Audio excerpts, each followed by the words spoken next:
Hello, my name is Elan Mastai, and I'm speaking to you from the back deck of my father's house in unseasonably snowy Vancouver, British Columbia. My debut novel, All Are Wrong Todays, is coming out in February 7th, 2017, from Dutton, which is an imprint of Penguin Random House. Um, Libraries have been a huge part of my life since I was a kid. Some of my favorite early memories are going with my grandfather on the bus every week to the branch in the basement of the Oak Ridge Mall in Vancouver, where I grew up. And just that feeling of walking down the stairs, anticipation and excitement about what new books I would find or the librarian would recommend, but also a little bit of hesitation because I didn't want to give up the stack of books that I'd taken out last week. And that feeling that you get in a library has never really gone away. Even now, I have two young daughters, and the branch bar house in Toronto, the Beach Branch, which just celebrated its 100th anniversary. My college roommate is one of the librarians there by strange coincidence, and so whenever we walk in, he's there at the desk, and it makes even my local library, like so many libraries, feel like home. I have other stories, like the time I tried to win back the girl who had broken up with me in a library, but that might be oversharing in this context. Books have been such an important part of my life. In my book, All Are Wrong Todays, they're an incredibly important part of the book as well, although it might not seem like that at first.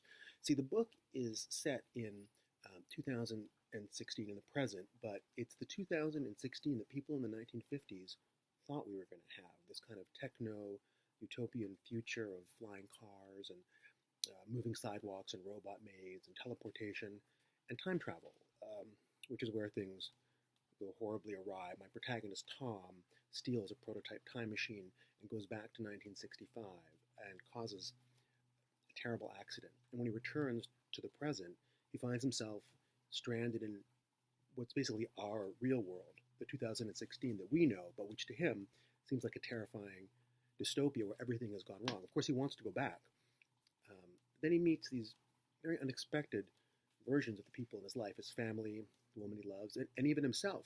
He's a very different person in this version of the world, and he starts to ask all kinds of questions about what gives his life meaning, what kind of future he really wants to have, what kind of future we're supposed to have. And those are the kind of questions I hope that readers will be asking of the book, but also of their own lives.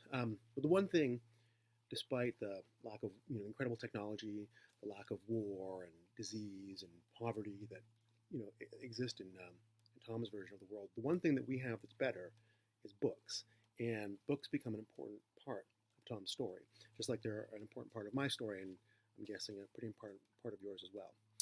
Anyways, thanks for checking out this video, and I just want to say thank you to librarians, because you've been an incredibly important part of my life. The support of many of you for my book already has been overwhelming, and the idea that there might be a kid or a teenager or a grown-up who walks down the stairs into whatever library they have in their community and finds my book on the shelf the way I found so many in the libraries of my youth is very moving to me. So thank you.